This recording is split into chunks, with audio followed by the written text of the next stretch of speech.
La présence du Saint-Esprit dans la vie du croyant et le ministère qu'il y exerce, tel est le sujet qui doit maintenant retenir notre attention.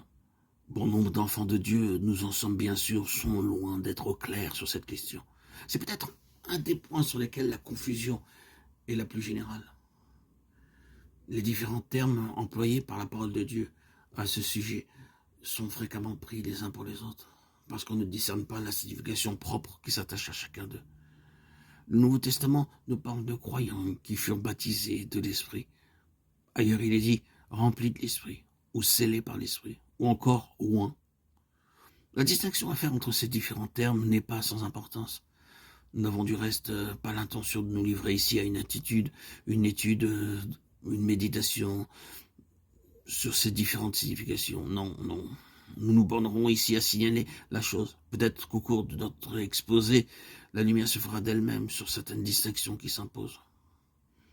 Ce que nous avons particulièrement sur le cœur aujourd'hui et dans les prochains audios que je vais vous publier, c'est cet aspect particulier de l'œuvre du Saint-Esprit qui est représenté par le mot onction ou un. Qu'est-ce que l'onction du Saint-Esprit? L'onction ne se distingue pas nécessairement de la réception pure et simple du Saint-Esprit. Nous pouvons recevoir le Saint-Esprit et être loin du même coup. Pas toujours cependant si nous ne sommes pas au clair en ce qui concerne le ministère du Saint-Esprit. Son onction peut être retardée pour nous. Au chapitre 19 des Actes, Paul pose cette question à quelques disciples. Avez-vous reçu le Saint-Esprit lorsque vous avez cru? Dans ce cas particulier, il dissocie nettement la réception du Saint-Esprit de la foi au Seigneur Jésus. Or, le contexte montre clairement que sur cette question essentielle, les disciples interpellés n'étaient absolument pas éclairés. Ils sont dans l'ignorance la plus complète de l'existence même du Saint-Esprit.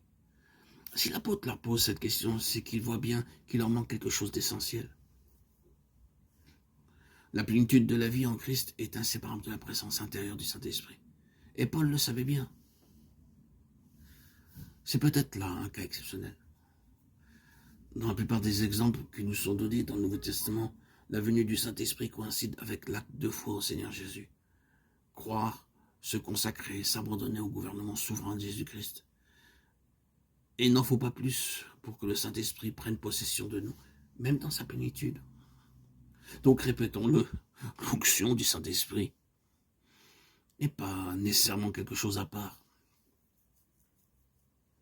Ce qui nous paraît certain, par contre, c'est qu'elle a partie liée avec notre discernement de la vérité. C'est quelque chose qui doit être compris, assimilé, intégré. L'onction ne prend toute sa valeur que lorsque nous comprenons ce qu'elle est.